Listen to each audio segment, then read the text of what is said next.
on Yep, Facebook? Yeah. be live. Here we go. Welcome to Dial a Shovel, your local residential snow removal service. Please contact us if you have any questions. We look forward to helping you keep your property safe and clear. Our number is 774-634-6200.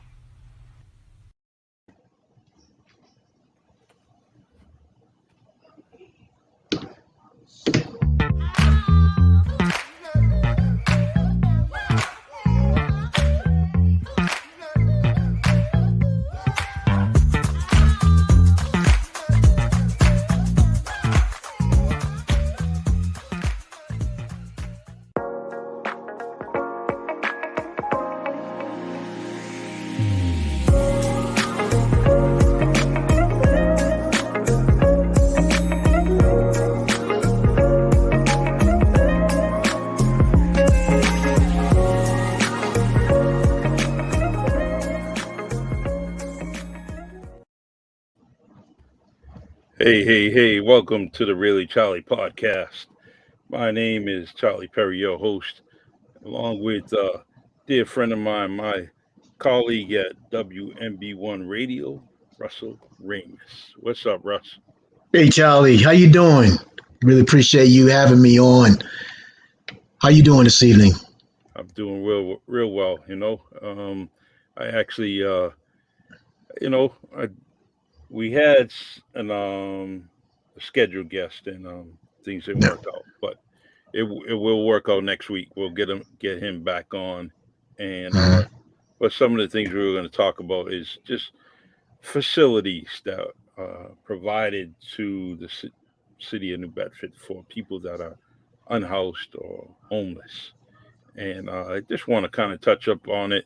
I know it's dear to my heart, it's dear to your heart, and so I don't think I have a we're going to have a great conversation here, and if it leads to other conversations, we'll do that. But thank you for joining me at short notice, and I really appreciate it. Thank you. You're welcome. Joey Gonzalez, how you doing? Yeah, All right. How you doing, Joey? Joey's on air He's great. once again. He's always supporting us. Yeah, I saw a picture of. I just want to let you know, Joey, your dad, and you guys look so much like your dad. At first, when I saw the picture, I thought it was you, and then I realized I said that's his dad. Great looking family. I just remember them from years ago in the Westlawn projects, and you guys were great, man. All your brothers. It's, Yes. he definitely comes from a good family, and I admire every single one of them. They're all doing their thing, and Yeah, absolutely. truly appreciate the friendship I have with the Gonzalez family. Yes. So the one of the facilities here in New Bedford is PAACA, Yes. and they have a center. It's called Cozy Up at the Gathering Center, and it's Monday Mhm. through Friday, and they provide a facility, a nice warm facility for people to go there.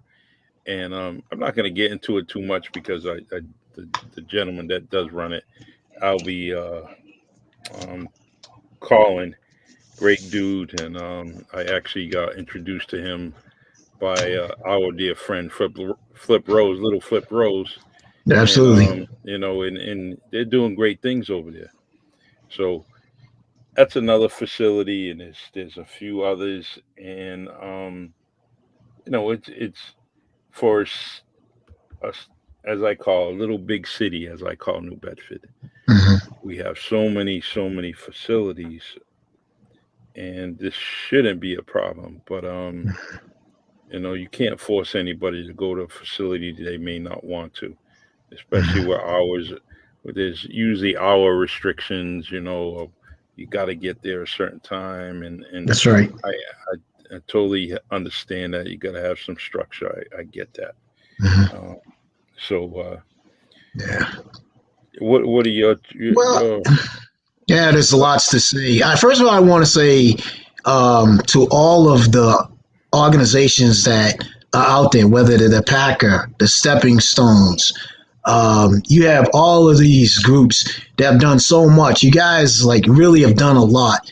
And as you know, I live downtown New Bedford. I see a lot of things. As you know, whether it's someone that's homeless, there's a chance that they can, if they can't get to the facility at a certain time, they can go to the police station, and the police station will escort them to shelter. So no one is absolutely out. And I've heard, I've seen some incidents where, a couple of winters ago, someone was just outside, crying that it was so cold.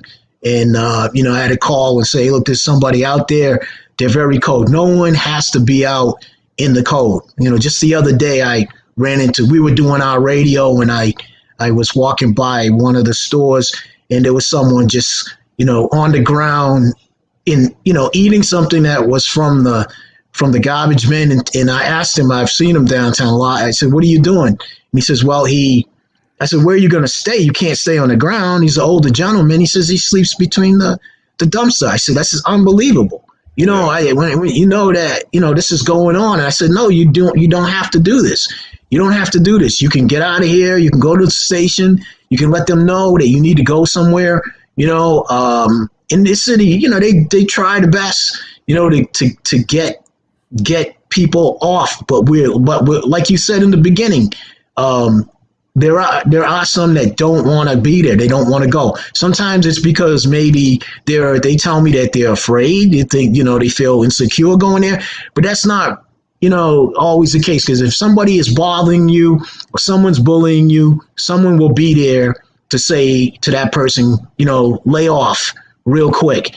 And, that's what we're all around for. That's what this community is about. It was about that years ago. Somebody is doing that sort of thing. We pass it on. That person gets spoken to and told, either quit it or move on. So, there is supportive services out there. And if we didn't have them, we would just, see a lot of people in a bad shape. Yeah. And definitely the PAACA, looking online, they have so many services there, that are out there. And, I have a lot of passion for the homeless. And I say that for my own reason. I was homeless once. I was homeless in my own city, and I was also homeless in other cities. I was homeless in Baltimore, Maryland, when I was going to school to college, and I got stuck. I wasn't able to get my apartment, and I had to sleep, on the back porches of some places I didn't even know about. I mean, I went through that myself. I remember not having any food for like 2 weeks and eating out of one peanut butter jar for 2 weeks. I must have lost about 20 pounds in 2 weeks, and buying McDonald's. They had these little ice cream cones for $0.25. And as many quarters as I could get, I would get something to eat. And it turned out that I didn't even have a meal plan at my school. This is what really caught me, is I didn't have a meal plan. So, I made a choice to leave all of that. But for the moment while I was in it, it wasn't a good experience. But I did learn from it. And, I said, there's ways to survive, and, you just got to keep going. True. Mike Samael, how you doing? Good evening. Good evening, Michael. Good evening, Michael. Thank you for being here. Yes, and the another constant supporter, both here on the Really Charlie podcast and WMB1 Radio. Michael is there for us, commenting, making requests. And, I love his basketball pitch. I love his basketball pitches, man. He's got great pitches. So, he's playing ball, man. He's got tons of them, and don't forget when he has his book out.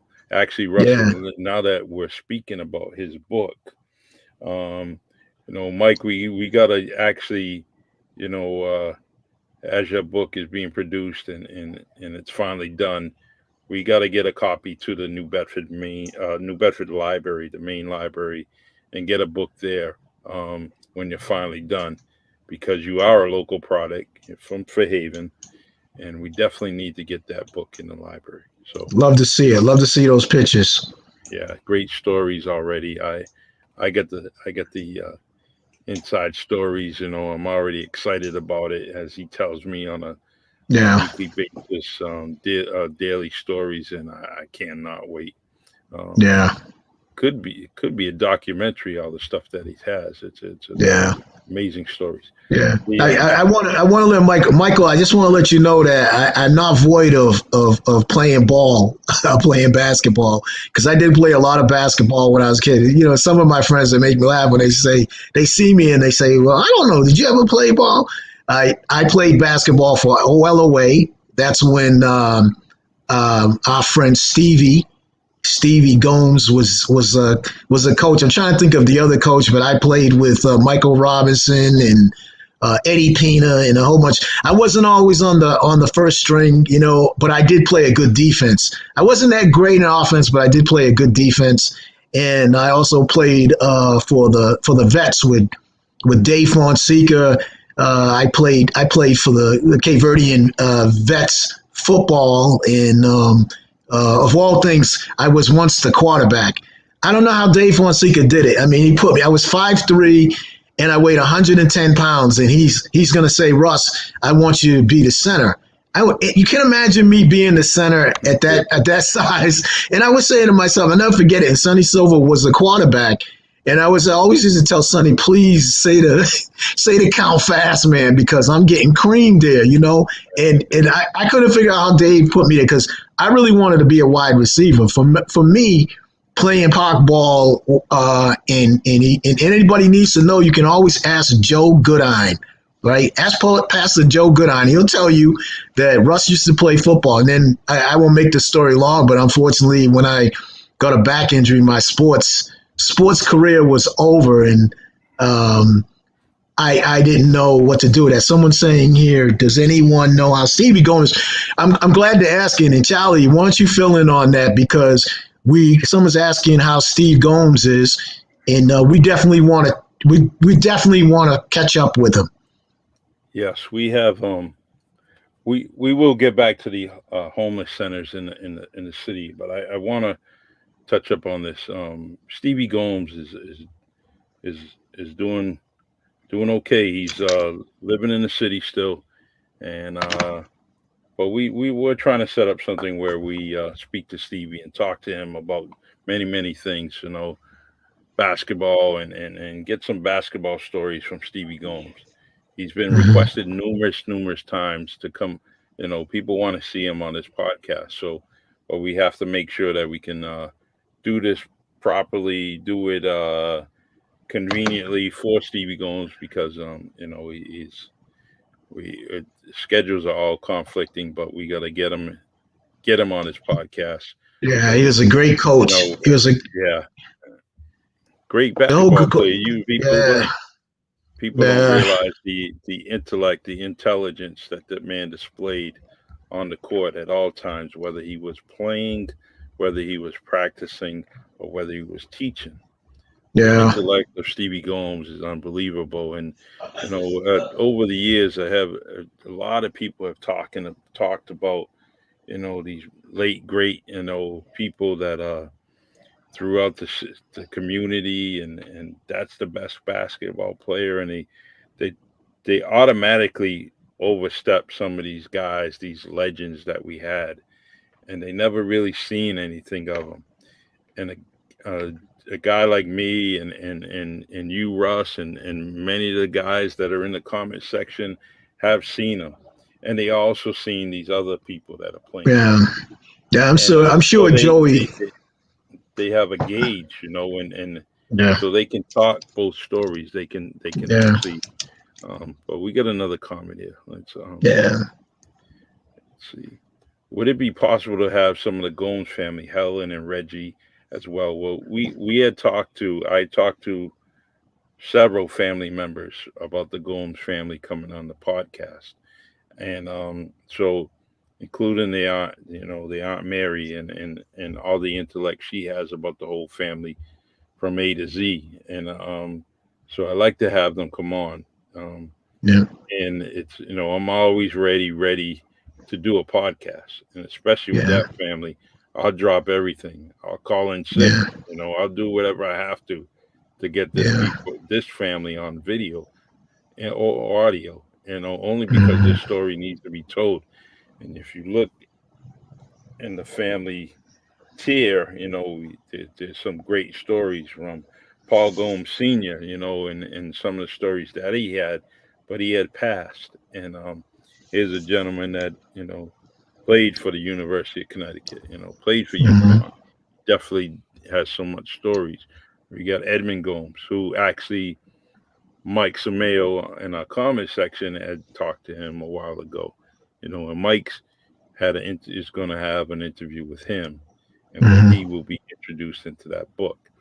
Mike says, as it turns out, pulling together my information does run parallel with all the great Mhm. athletic traditions of the area.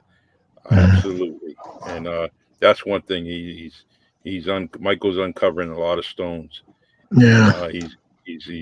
he's into the deep old locker rooms, and he's bringing out some stories, and that's a one thing that Yeah. the greatest anticipation of his book, because I know what he's Yeah. doing. And Um, there's so many missing names. I know, and Joey can he can testify to this. You're looking at Mikey Fields, Gary Dias, Collie Center from the South End.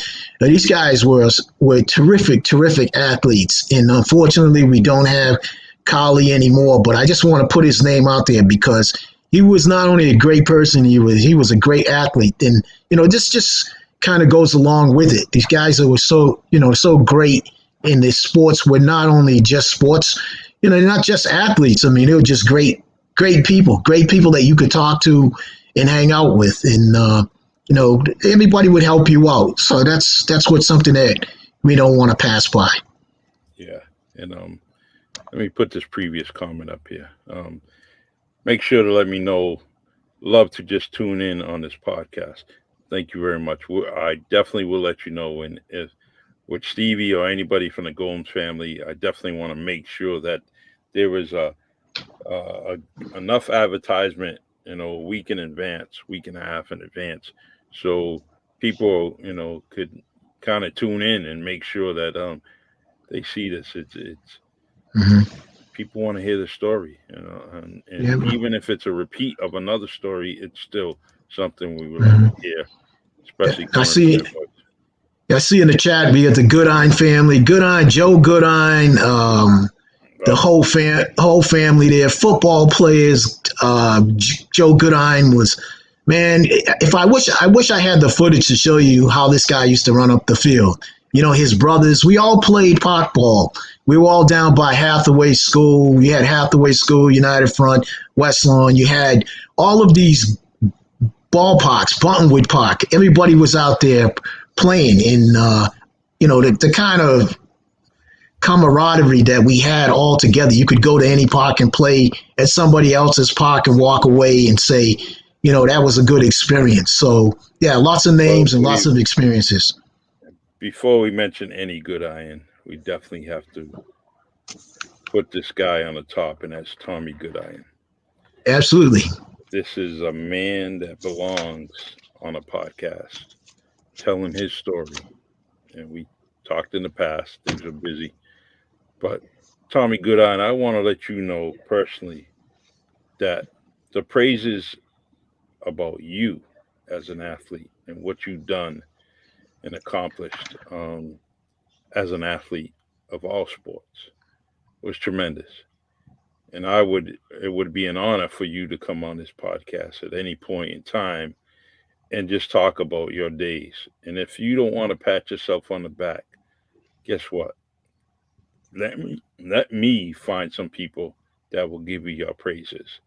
Where we you just come on the screen just like Russ and I are on the screen, and you know what? We're gonna just highlight you, give you your flowers while you're standing, Tommy Goodiron, because Big ups to your whole family. yep, Joe and everyone else, man. Fine folks and athletes and friends that we had for many years. So yeah, they deserve to get a good story. yeah, yeah. So Tommy, we're waiting for you, brother. We are waiting for you. The once again, thank you everyone for tuning in. And this is something that is a flash podcast, and I know we had someone out scheduled, but that's water under the bridge. We will get that person back on because that's a Mhm. fascinating story and things that they're doing at PAACA that some of the community are not aware of. So we want to make sure that we highlight them. Here's another comment here. Things are all. Let's see. Think of all the great athletes that was lost to knee injury, Tommy, and it's so true. There's so many, especially back then. That those knee injuries, from the '60s, '70s, and '80s, um, were right now they're getting fixed, and athletes are getting right back on the court. And it's too bad that some of those knee injuries, like Stevie's knee injury had him. He was already being looked at many institutions, and participated in Celtic basketball camps, and the latest and greatest players that were tied into the Celtic organization. Seen Stevie Gomes and was impressed with him at a very, very young age. So his potential was there, and he would have definitely did something. And I mean, we talk about the local kids that play, for the Celtics. Dana Barrows, Chris Herron, all these Yeah. local people in the area that But play. yeah. By the way, you mentioned Dana Barrows. I had an opportunity to go up to the Blue Hills in Boston years ago and play basketball with him on his basketball court. So I'm going to have to one day get that video clip, and show you that the game we had. And he was quite a gentleman, man. It was nice to go into his beautiful house and see his wife, and his wife has really got a connection local right here in the area. It's big connection. So Dana was a great guy too. He was really a nice person there.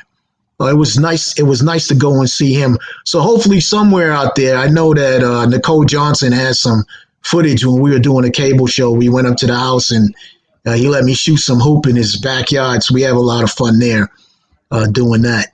You'll show a younger Russ. You'll show a younger Russ. I may have not been able to get in there and jam the ball, but I could still get some outside shots, man. Somewhere out there, somebody's got some footage, and they'll show you. Yeah, Russ did.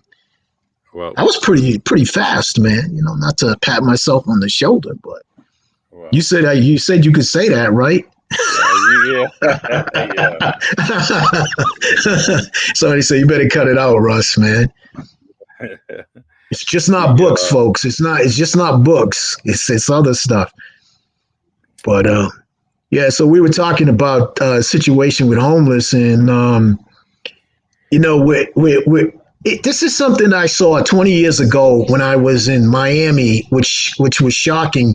That I saw folks sleeping in between doors, and just sitting right out in public, and they were just asking for money, and things of that sort. And I said, wow, we're lucky. Our city we don't see that. Then all over the country, you just started having this happen everywhere.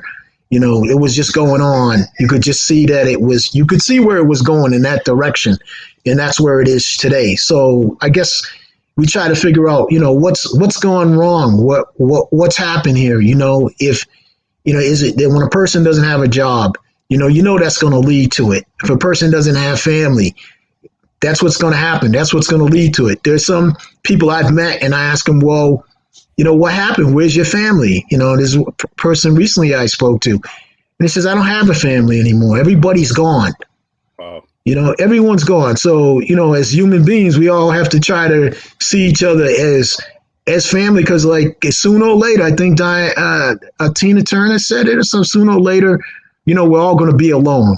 Some way, somehow, we may end up alone, but in a sense, maybe not. If we can all see each other, the person walking down the street, they're just not somebody, just push aside. We're all on this planet, and we're all family. And then, if we recognize that, we'll be able to see each other in a way to help each other in some way or somehow. Because if you've ever had the experience to sleep out in the cold, or have to huddle up somewhere and and try to find a safe place, it's not a joke. And we've had people that have been homeless that are no longer here, either because of the elements sleeping right through. I have known a few people to sleep right through 20 degrees below. They're out in the cold. I mean, unbelievable. Remember the day we just left the radio station the other day, and it was super cold. It was freezing. It was. And and I had a decent wardrobe on, and I was cold, and never mind. Exactly. We were dressed warm, and it was cold. A lot of men and women out there are wearing things that are wet and dirty, and actually losing its material, and they're on the ground floor. It's cold through my boots. Never mind someone just exactly their back on it. So, but there are some shelters and emergency shelters in the local area in the city. And I'm going to read this from the New Bedford Homeless Service Providers Network, which is HSPN. And I'll try to put it on the screen as soon as I have it here typed up. But all my facts are based on this network, these service providers, and it's for individuals. So if you are in need of emergency shelter, please contact the shelter directly. For individual men and individual women, please contact the Sister Rose. Absolutely. They do a great job. Shelters. And their number is 508-997-3202. For those fleeing domestic violence, please contact the New Bedford Women's Center 24 hotline at 508-999-6636. For unaccompanied youth ages 18 to 24, please contact Killian's Shelter, which is the number is 774-206-6445. And there's some places for families, which is DHCD, and they have an intake number of 1-866-584-0653. And there's this kind of sounds like I'm doing this, and people that are homeless are not electronically on this platform, this social media. But the thing is, this information I'm just trying to get out to the people that are observing the homelessness, and something you may be able to fall back on, because chances are that someone that's homeless today, that you're seeing today, you will see them tomorrow, and at least you have this information to pass on to them. And Sister Rose, it's been going on for decades. Just remember that. And you know what? And you can send them to any one of these locations, and that facility may not be for them for whatever reason. They will give you a referral to somewhere else. They will tell you some other location to go to. Right. And don't forget, if you're hungry, you need something to eat, go down to Division Street, and Division and South 2nd Street, and go there and get a meal that you. Yep. Or right down on Purchase Street, you got the Pilgrim United Church has a breakfast in the morning, which I heard is a really good breakfast. Yep. I just wanted to mention a really great organization that if you do have an apartment, and if maybe you've gone through a program and now you're in a place and you're trying to figure out, well, look, I have a need of so many things. I don't have a bed. I don't have this. I don't have that. Well, there's a great place. It's called My Brother's Keeper, and you can find them online. They're in North Dartmouth. They're in Dartmouth, Mass. It's a really, really great group. And if you go online and you say that you really need something, let's say if it's in the summertime and you need a air conditioner, or you need the bed or you need a table, if it's, and I am so impressed. It's a group of young people that are really putting out. I mean, if you go on there and read about them, they're great, great young people that are doing this. They will set up an appointment with you and bring something to your apartment. No questions asked. Asked. I mean, it is a religious group. You do not have to, become part of that church or religious group. Is they're just doing it out of their heart, that they want to see that people have a nice bed or something that they need. So go ahead and take a look at them. They're online. My Brother's Keeper. It's in North Dartmouth, Mass. And it's really, really great. And they also look for donations and they look for volunteers. And that's definitely a place to contact. So true. And there is a number, and I'm going to give you that number in a minute. Go ahead, Charlie. I'm sorry. And this is something that is little things. There's so many people throughout the city that have things that are just sitting around.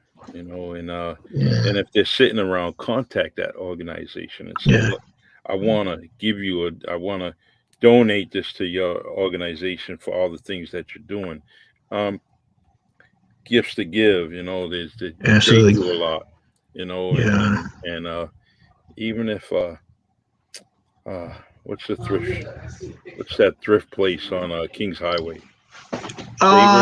You're looking at Savers. Yeah, Savers is excellent. You can go to Savers and donate there, or pick up what you need. I just want to interject real quick. That number for the Brothers Keeper is if you need anything, just call them. It's 774-305-4590. That's 774-305-4590. And just let them know what the need is, or pass it on to someone that that needs it.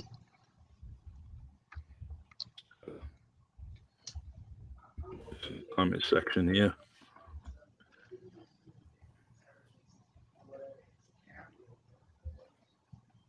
And yes, thanks. 305-4590. Yes. Yeah, they're real helpful there. It's a great group. Excuse me while I get rid of this nasty gum. Charlie, Charlie? Yeah, really, Charlie. I had nasty gum. Really, Charlie? I had a cough drop, and I knew I had to get rid of it before the interview. Well, I didn't want you to smell my breath. This is my wrapper right there, man. And you were still over there chomping away. I can't believe it, man. I'm glad you were. I'm glad I took it out of there. All right. Yeah. See, we can always tell each other stuff all the time now, right? Yeah, exactly. Hey, I gotta tell you something. This was hilarious. Okay. Was hilarious. I hope it's not your confusion about my Ohio players model. I hope you didn't confuse that one. Go ahead. No, she was definitely a fox, But this is even funnier. I'm going to talk about this after you talk about that. All right. I was talking to one of your old roommates. Oh yeah. And I said, hey, I want to talk to you about, your roommate, and your times when you was roommate with Russell Ramus. That's it. Gotta hang up. Oh, you want to call him on the phone right now? See if he answers. We'll put it up next to the microphone. See if he's home. Is he around? No, we can't do that today. Only because you don't want to do that today. Okay. Well, we got to get him. We got to put him on the spot, man. Right. Yeah, right now, probably wouldn't be appropriate to do it now, but we'll get him next time. I'm gonna tell you when you can actually do it. Okay. All right. Okay. On January 5th, because he's January 5th. January 5th. I'm going to write that down. I will have him on here. January 5th. Yep. And I also, there's a good young couple out there. It's oh my God, Joshua and Sharon Neek. Nika, they have a good organization. They're trying to get people in shape, and I have their T-shirt on, if you can see it. Oh, okay. And Iron Warriors Fitness. this is something that they started, and every day, they have another T-shirt that says "No days off." So no days off, and they're trying to get people in shape. But I actually want to mention their name because I have their T-shirt on, and they're always reaching out to me to see how I'm doing. And eventually I'll get them back on the podcast. But that's another good. We have some good people in the city, don't you agree? Yeah, but I'm trying to figure out how you related that to you were munching on something there, and then you showed me a T-shirt to try to cover yourself to show that you might have been eating pizza or something, and then all of a sudden you showed the shirt to say you was working out. Listen, I wasn't working out. This my workout days are done, and Joey Gonzalez tries to get me to the gym all the time. And he's there daily. So, but I just can't. Can, can I tell you? Let me tell you a quick story about when I used to work out. Why I don't lift weights. I used to lift weights, but I was lifting weights years ago. Joey, you like this one? I was on West Lawn at my cousin Roland's house. I was about 16 years old, and he had a weight bar about 115 pounds or something. So he hands it to me to lift, and I lift the weights up, and I get it up about over my head, and the whole thing fell back. I fell back on the bed, and when I fell back on the bed, it hit me right underneath the nose, the whole bar. Bam! And instead of him grabbing the weights off of me, he's laughing. He thought it was funny. So I got up and I noticed that something didn't feel right up here near my mouth. So I opened my mouth. A lot of people, if you don't want to hear this, you have to shut the thing off, shut the audio off. But my whole jaw, the upper gum of the teeth just fell down. I felt like I had dentures. And you got to realize back then it was like in the 70s. You don't want your parents, if you went to the hospital, I knew I was going to be in big trouble because it was probably going to be a bill. So what I did was I took my hand and I pushed it back up because we were tough kids back then. We went to the Boys and Girls Club, man. We didn't. I got to remember to say Boys and Girls Club now because then someone will say you just said Boys Club. But I pushed it back up and I kept my mouth shut for a whole week. So towards the end of the week, my father said, "You know what? You've been really quiet all week. What's going on?" And I said, "Oh, no, he hasn't heard me talk. I'm going to open my mouth. My jaw's going to fall out." So I said, "No," I said, "I'm fine." And I'm like a miracle. It fused. So ever since then, I've had an upper problem up here with when that bar hit me. So I don't touch weights. I always did push-ups or I went running or something like that. Nobody's getting me in the gym to go lift weights. I do not need to lift weights. So you get So that. forget it. You get That's traumatized me, man. I trauma. don't lift weights. And I'm not lifting nobody's weights, man. You can forget it. I'll do push-ups before I do weights. Listen, I like to. I've done rock climbing. I was on the Ernestina for 5 months. I climbed the mast on the ship. I did all that stuff, and I worked in this little boot camp in Cape Cod where they had me running. I did a lot of running, and that's the way I got my exercise. Or I like to rollerblade. Rollerblading is the best sport. You can get on there, rollerblade. When you need to take a break, you just roll along. I got that from the principal at Duval School. I forget his name, but he was a great principal, and he was in his I think it was the late 70s, and I saw him rollerblading, and I said, if he can rollerblade, I can rollerblade too. So, I started getting. I don't even call it rollerblading because everyone will say, "Oh, it must be like disco rollerblading." It's not. It's speed skating. That's Hmm. what I call it, speed skating. Well, you got to get whatever you can. You got to get it in, and Iron Warriors Fitness does that. They encourage you, and they do the things that you're talking about, where they're rollerblading and Oh, okay. All jumping right. through Iron tires. Fitness. Yeah, Here it's we not all go. weight. So they got a few things, outdoor workouts, even their little troops. Their little family, their kids trekking along with them. I'm sure they're great, man. I'm sure they're great. Now that you said rollerblading, I think I'm going there. Yeah. So the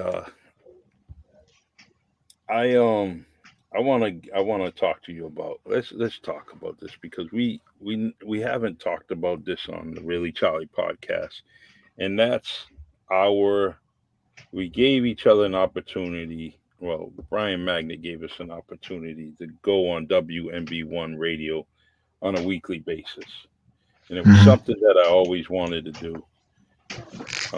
And you and I just teaming up and doing this. The experience has been wonderful. And what I like about it is that we get to play the music that we love.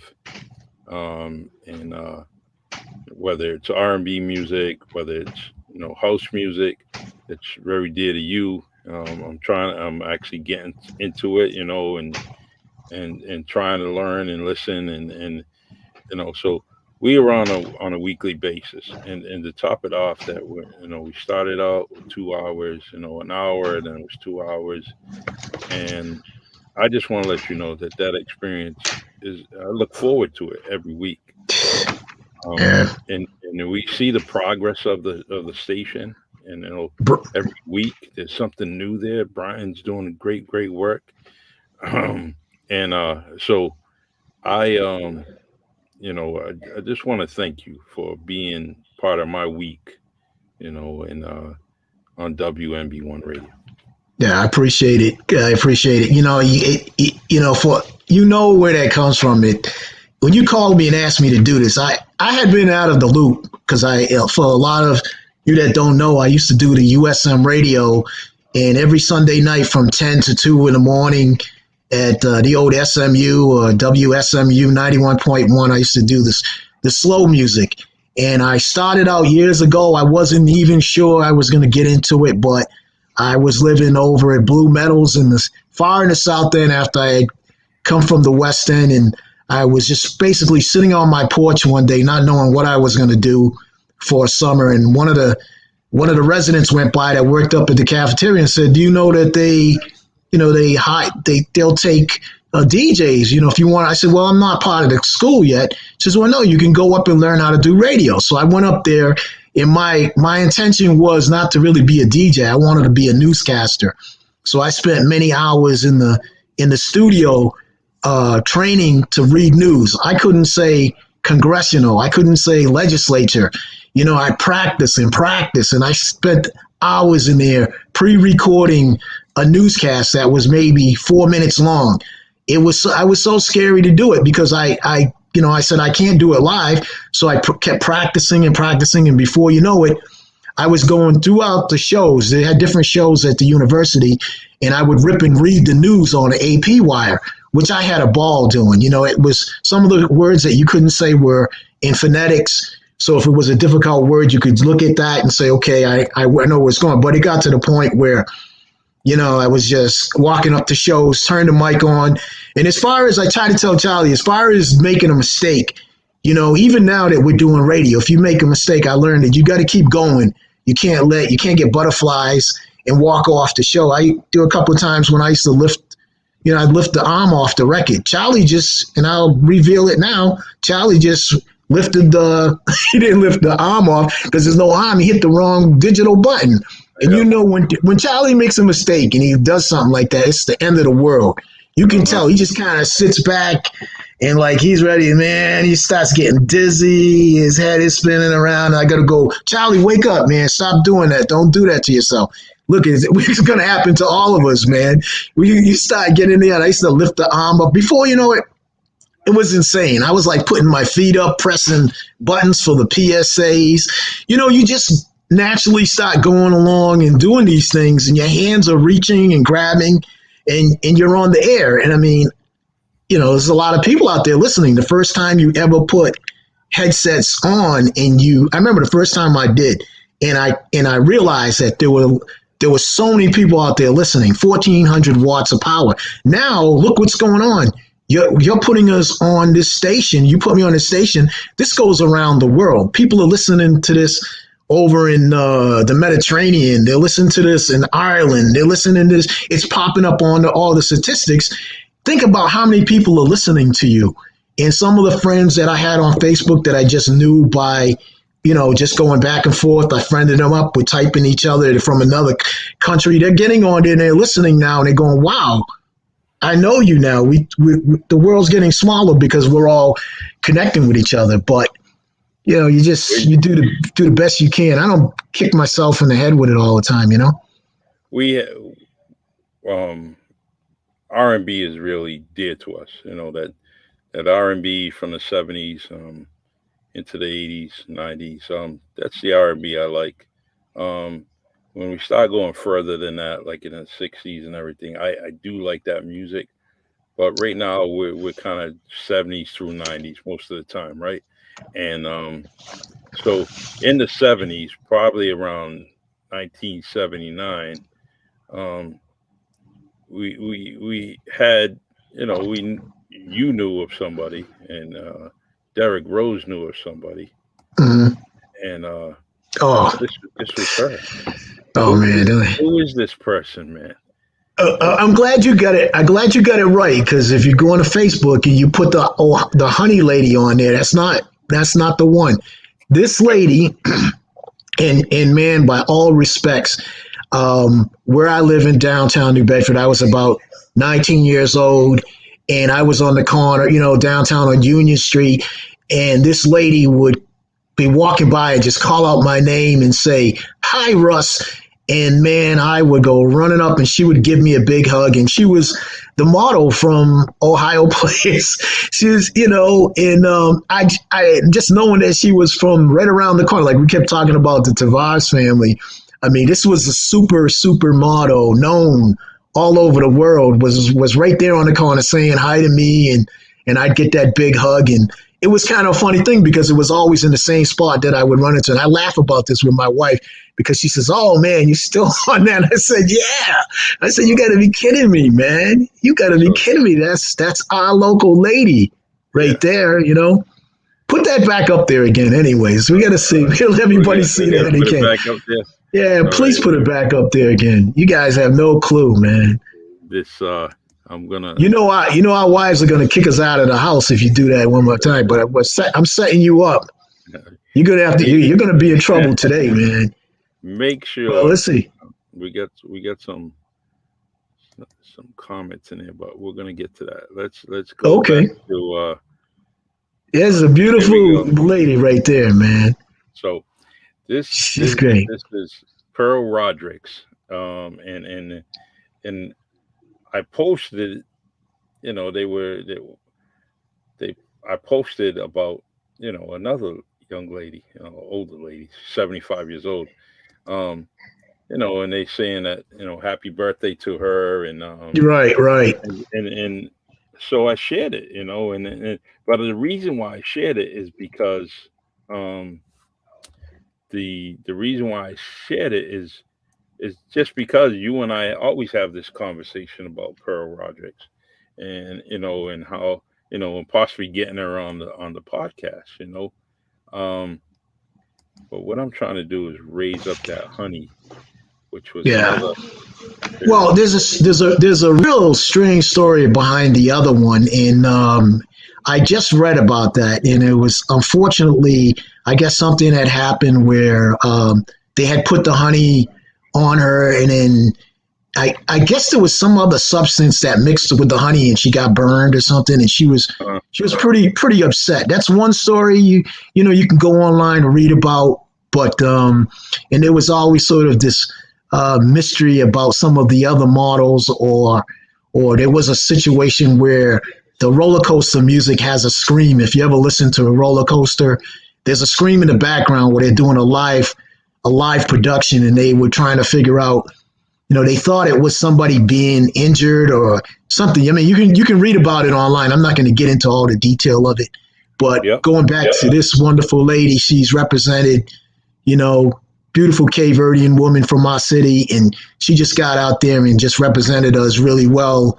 and nothing but respect for her. And I really had the great opportunity to be right there and say hi and, do all that stuff. So that was great. This is the honey one that you, that's not Pearl. No. So this is, and I bring up this conversation, and I want everybody to kind of go on Facebook and how they're basically there's a big discussion about it, on other Facebook groups and people are just talking about it. But I was so tempted to put Pearl's picture up there, and then I said, you know what, that's their conversation. They're honoring the girl Esther, and I didn't want to take away from that, So I left it alone, and I didn't want to kind of have it as a debate. But as far as our city here in New Bedford, you mentioned earlier about Duval School. She was someone that went to Duval School, and so. But I'm still waiting for you to pull a rabbit out of your hat and get her on the podcast. I don't. Yeah, that's going to be a tough one, but you know what? I'm glad that you put a picture up because she really needs, like you say, to give the flowers. And this is someone that we didn't have anyone that besides Tavares that we could actually say, wow, this person's. We would run into the stores to buy the album covers, and this is our local person. This is a local person that did this. So. It wasn't just that album. It was a Crown Heights Affair. If you have an old Crown Heights Affair album, she's there with a beautiful, beautiful long dress. And, somebody out there has got that Crown Heights Affair album. You can kind of get it over to Charlie, or we'll find it. I know it's online somewhere. We'll find it and post it. Yeah. And, but that's a great story. And I always remember my friend Russell here telling me the story about Pearl, and I never met her. So when I did see that post in that group, I shared it, and it just so happens that it was leading to all kinds of conversations. But she's not forgotten, man. She's not forgotten. No, no. Remember. So, yeah. I want to make a quick note on Michael. Michael, you had made the comment about the BRU station. Yeah, we were sort of back to back years ago. USM. Listen, BRU was on, we were on. We're sort of in competition, and we would actually go over to their station and meet them and say hello to them. There's a guy named RJ Lovett and Steve Hill. Steve Hill is actually he's like a director of the BET program. You see him on BET awards programs. He's got a big position. So he went from Brown University on to doing some big things for BET. So absolutely. Yeah, they were definitely back to back. And somewhere in my photos, I got a picture of us visiting the station. But we were definitely in competition on how we played our music. Yeah. And well, when it came to competition, there was none because, I wanted to listen to, 91.1. That was my station. And there was voices that I heard behind, the microphone from your name, from your voice, Brian's voice, a few others, and constantly, listening on Sunday night, and it was great for me. It got me in trouble at night because I was listening to music. 2:00 in the morning. Yeah, and I was told to turn 2:00 in the morning. You got school in the morning. I told a story all the time. It was 2 a.m, and sometimes when I left that station, I was the last one walking out of that building. And there were lots of times when I didn't have a car and I had to walk home. So I wanted to do that so bad that I would walk home from Dartmouth, and I was way down in the south end near Blue Meadows, and I would get home maybe about 3:30 in the morning or something. Or if I was lucky, I'd always put a notice out to the dorms that if somebody wanted to take me in, they would take me in. They would take me in for the night, sneak me into the dorms or something. But a good part of the time I either rode a bike or walked. And people would ask me, well, why do you do that? I said, man, you don't understand. This is deep. You want to be there making PSAs, reading news. And we had records back then. So we had so many records.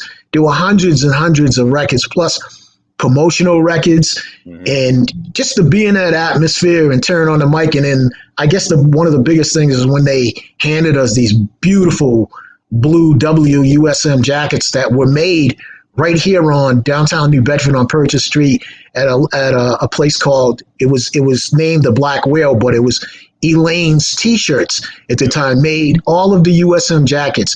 And I only know one person that still has a USM jacket, and that's Wayne Williams. I had a blue jacket. I don't know. It was beautifully embroidered on the back, and for some reason it's gone. I can't seem to find it. I guess somebody borrowed it and then another person took it. So if you have my jacket out there and somebody's holding on to it, please return my USM jacket. I don't think it's going to fit anymore, but it would be nice to see it, Yeah. Well, we got to find some pictures. And actually, we last night on WMB1 radio, we talked about, a local group coming on and it's going to be good, right? And actually searching for possibly, you may be the only one with some archives for this group, So for real. Yeah. So we definitely, well, not that group. We were talking about, Crush. Yeah. Crush. And, yeah. So for real is doing their thing. And Scott Ross is trying to promote their show on February 12th, I believe it is, at the Vault in downtown New Bedford, 791 Purchase Street, New Bedford. And so you can win tickets on WMB1 radio. Yeah. So I know they were doing something earlier, and I watched as much as I can before we came on the air. Yeah. Go ahead, Russ. No, amazing thing is we're going to go to the Vault is going to have the group there. And the last time I know I was at the Vault was Curtis Blow was there. He came to New Bedford and he performed at the Vault. And strangely, I was on the air doing radio and I saw someone out the window. There's a beautiful big window at the university. And I saw this limo and someone was standing outside the limo waving towards the window. And I said, who could this be? I don't know who this is, right? I know there's a limo, but so I put a big 45 on to give me time to run downstairs. And I got down there and near the door, I immediately recognized who it was. And it was Curtis Blow. And he had these two big bodyguards with him. And I looked through the door and I said, I'm going to open the door because I know it's Curtis Blow. And I opened the door and he came in and he said, hi, I'm Curtis Blow. And when I was coming from New York and I heard the station and I wanted to stop by. And I said, please come up. So he came up, he hung out in the studio. Him and I hit it off. I was doing little PSAs and voiceovers. So I took him in the studio and I said, could you please do a promo for the station? And he said, sure. And he said, okay. And he says, when I'm in town, this is Curtis Blow. And when I'm in town, I listen to 91.1. And I looked at him and I said, Curtis, I said, you don't even sound like that when you're talking. He looked at me and he says, Russ, he goes, that's my stage voice. When I do the Curtis Blow stuff on records, I don't walk around talking like that. It was like Bootsy or something. I don't, Dr. Funkenstein, I don't do this. Is what I perform with. So him and I, we got a kick out of it. I was doing my Muhammad Ali. I was doing Muhammad Ali's voice, and I had one that was it started off with this is Howard Cosell. Let me tell you, Muhammad Ali, you are the greatest. Thank you, Howard. Thank you, Howard. So I was doing all this stuff in the studio with him, and he looks at me and he says, Russ, you're coming to New York, man. We're going to do some stuff on the album. Now, let me tell you where opportunity stops. Like a dummy, I took a piece of cloth and I wrote his number on a piece of tissue paper or something, put it in my pocket, and I think somewhere is when I went home or something, I must have took it out of my pocket. And yeah, you got him, man. And I lost it. And I said, oh my God, opportunity just went right out the door.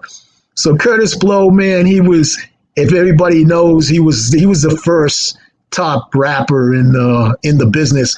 Not only was he a good entertainer, but he's a good guy. And I know he later became a pastor. He's got a church up in New York. I think it's in the Bronx.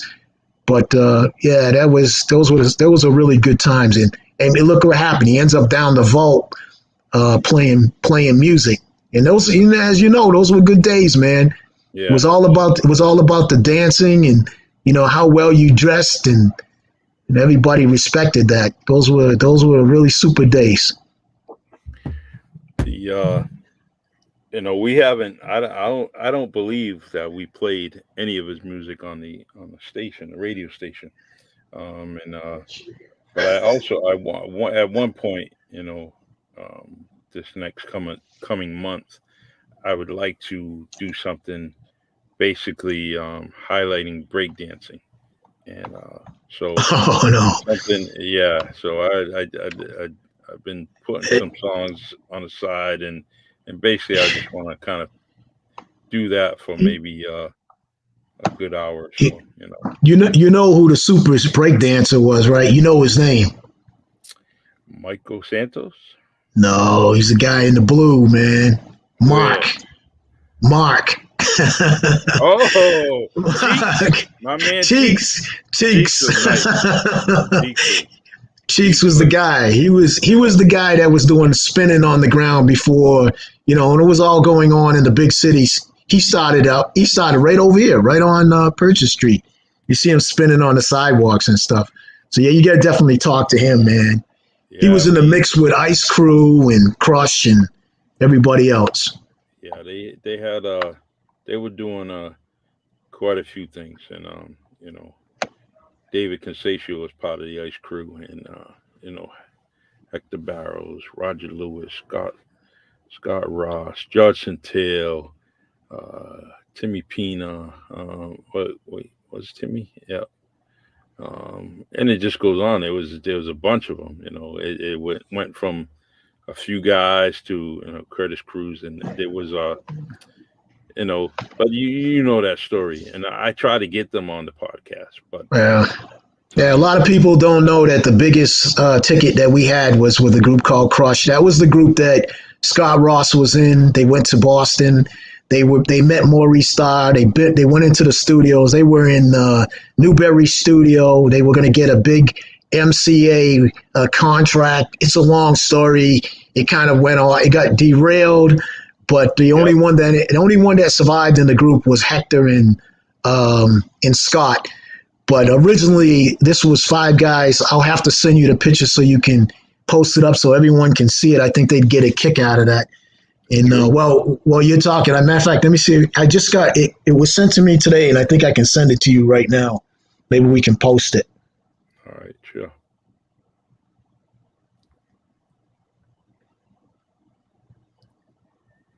The as Russell's looking for that, we don't mind this podcast. We're just trying to do a good thing, and bring some homelessness awareness to the city, and know that you have so many different facilities that will help and provide you if you're homeless on the streets. And if you see anybody, I want to just let the listeners know that there's many locations here in the city. Sister Rose and Grace House, PAACA. There's a few other organizations, and what you want to do is kind of hook up with we have a homelessness network provider, which is the New Bedford Homeless Service Provider Network website, and that is www.nbhspn.com, and I'm going to try to put that on the bottom here. Let's see here. Yeah, I sent you that picture, Charlie. Okay, I'll grab it. So the website's on the bottom line there, with a lot of information and people and folks that will help you out. All right, let's see here.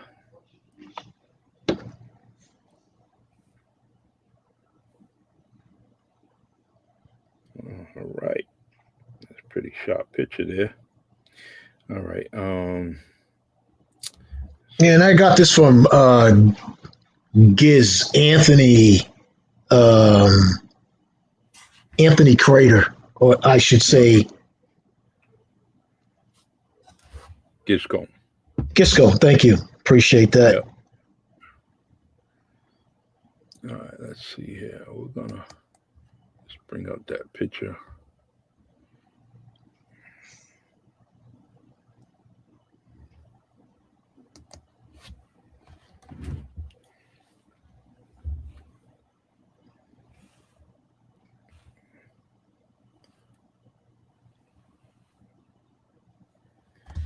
All right. I'm gonna have to do a couple of things, so Okay. keep talking. Yeah, that's all right. Yeah, I mean, yeah. So what happened? I'll let our audience know. What happened was we had a group that started off at the radio station years ago. They would come up on a Sunday and sing on the mics, and what happened was it ended up moving pretty fast. I mean, there was a program on television. It was called Star Search. They were asked to go on Star Search. They wrote a song called Rainbow. They were becoming really recognized, and then the city was really supportive, gave them a small stipend so that they could, buy their clothing and go into a recording studio. There's a guy named Mark Duchesne who I got to get on this podcast one day. Mark Duchesne, who lives in the north end of our city, had a small studio in his house, and at the time he was really great. He invited the guys in. He was only charging $10 an hour for Scott and Anthony, a guy named Johnny Stewart and Eric Hunt. He was invited them in so that they could practice, and he was a great guy. He's a musician. He worked with them with their vocals, and so it got so good that they went off to a couple of talent shows. One was in New Jersey. We met Prince had a sister, and we met one of the producers. His name was Larry Wool. And Larry Wool was like a manager for one of Prince's sister, and he was so impressed with this group. I mean, he just fell in love with them, and he put them under his wing.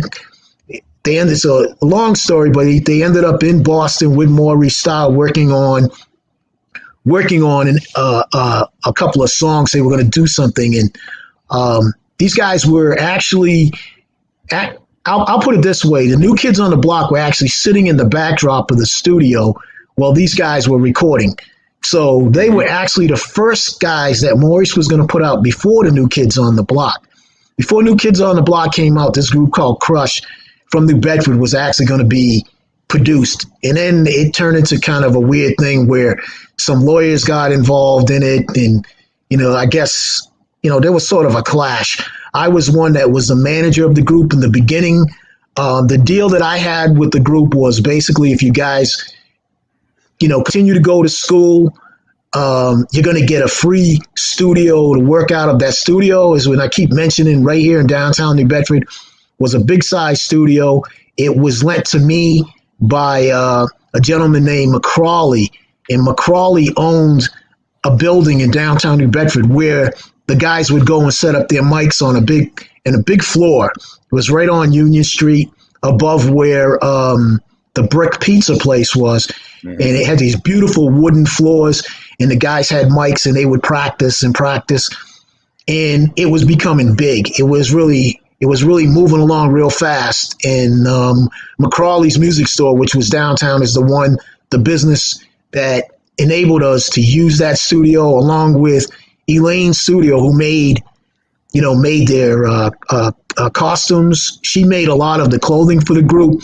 Yep. I mean, this was like a combined thing. It was businesses helping young people just doing the right thing. As long as they went to school, as long as they did well in school, they would get the free studio time. They would get airtime from me going up to the radio station, and they would be able to, see what was going on in the backdrop of that. But things happen the way they do. But as you can see, Scott is a producer. He's worked with Interscope Records. And I think what's the date on that? You're going to see So For Real. I think it's the 13th, isn't it? So For Real. February 12th, excuse me. So February 12th, you're going to see So For Real. In that picture that you put up, I'm sorry, I was talking over it. You can see the faces. Can you put it up one more time? I'm going to mention the guys in that group. Okay, if you look, you're going to see to the right, you see Anthony Giscone. You see that's the Hunt Eric. kid. Yeah, Hunt. Eric. Unfortunately, Eric has passed. But and then you see this Scott Ross. Scott Ross is the guy that's doing right now the So For Real production. He's a producer. And to the left is Johnny Johnny Stewart, and the guy that they're holding up, that's Andre. And I can't think of Andre's name, but Andre wasn't in the group. But Andre was definitely somebody that was just hanging out. He was the groupie in the group. I don't know if it would have ended up having him in the group. I never really got a chance to see if he would sing or anything, but he definitely hung out with Crush. And they did cut a song. They ended up on Wax. It was called Rainbow, which was ironic. Ironically, it kind of came in at the right time when Jesse Jackson came to New Bedford, and he had this Rainbow Coalition going on, and we were trying to get the group to sing the Rainbow song for him. But like I said, there's a lot of things that go different ways, and too many people in there. We can definitely get them on here. Parts of them have agreed to come on the podcast and kind of do that New Bedford unsung hero, unsung they're definitely musicians, and unsung, and just get them on here and tell their story. One thing I like is that they're organic and genuine stories, so it's nice when they're kind of on the screen and just going back and forth with us and but no, I can't wait for that. I cannot wait for that. And a lot of local artists are coming on the podcast now, especially in January. So every Wednesday we will have someone on that is local flavor. Tomorrow night I have a local business it's local to us because even though it's in Rhode Island, it's Tiverton, Rhode Island. It's your CBD store, which they will be on tomorrow at 7 p.m. And so I can't wait to highlight them and maybe bring some customers their way. So all right, Russ. Well, it's been a little over an hour, and I really appreciate you giving me your time, your intellect, and the history that you have and that head of yours, and people, I don't know if they underestimate you, but they just don't know. And eventually we would like to bring out a lot of things about you from your acting and what you're doing and the roles that you're playing in, and I'd like to bring that to the platform here and highlight your great accomplishments. But there's one thing that we have to do is kind of redo your reenactments of all the famous people, from Sergeant Connie to Frederick Douglass, and get those back on the airwaves and on YouTube. I mean, it's there now, but we want to do it like Russell does it. We want to make sure that quality gets out there, because you're doing good things just this year. End of this year. So. Yeah, I enjoy that. It was with the cemetery tours in New Bedford. I've been a part of that group and also a part of Culture Park for many years. So we write plays. I've had 7 plays performed at Culture Park, and all the performances that we've done in the cemeteries. And one of them that I really, really respect and enjoy doing was Daddy Grace, because I studied the book, I studied the character, I got the facts. I wasn't biased about anything that would come, or someone coming to me and telling me, well, this or this or that. I just went into the book, got the facts, went online and went to YouTube and studied his. I only found one video with Daddy Gray actually speaking, and he was preaching to a group. And as you know, like we grew up, we're listening to our grandparents speak Creole. He had the accent, so when he did speak, a lot of people at times thought he was speaking in tongues, and that wasn't the case. He would just talk real fast, like, I'm telling you people, I'm going to come. I want you all to come to the river. Come to the river. You're going to be baptized. And it was like what I'm saying right now happened real quick. And so I had to keep running the tape back. So when people did come to the cemetery, the audience, I was prepared for the audience. I was so into the character. And that's what I try to do. I didn't just start this yesterday. I've been studying acting since I was a kid. I went away to school for theater. I studied with a theater group. I was on stage. I really loved stage. Theater was really my hope was to really do stage, and then started popping in on some film parts. But I would definitely love to go back to stage again and do more theater. But getting into characters and doing them is a big pleasure of mine. Well, we're gonna do that. I mean, one of the things I would like to do is set up something maybe on location or in a location, like the Little Theater at New Bedford High School, or perhaps maybe grabbing a nice spot and just talking to you where. Yeah. You do the role play and I interview you and we just go into it. Yeah. I think that would be something that would be special. Yeah. And there's Captain Merrill from, down on the waterfront. There's a history from him coming from Maine down to New Bedford. And there's, and we have a local wharf named after him, so I would like to kind of bring that history to light, but I would like to use you and oh my god, doing the Civil War stuff. Yeah, there's oh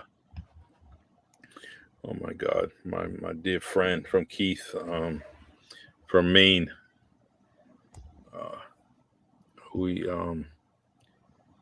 well, anyways, I would like to use him and you to. Wow, I can't believe this brain fart I got here, But anyway, so that's what I would like to do, and I'm grabbing a lot of equipment to get that done for you and I, and so whenever you're ready, you let me know, yeah, sure. So all right, Russ. Okay. Feel free. I don't call you. I don't call you a guest. I call you a co-host. You're always invited to come on here.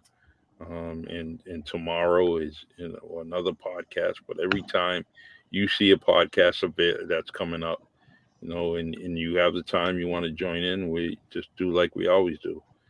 Absolutely. Send you the link, and then we're on. Okay. So, all right, brother. Appreciate everything, and I appreciate you guys all coming in. Mike, Joey, and whoever else is on. I don't really get to see them, the names. Later, we get to see everybody who listens in. But we appreciate you, staying in with us and listening to the music on Tuesdays and jumping in like you do now. Man, it just means a lot.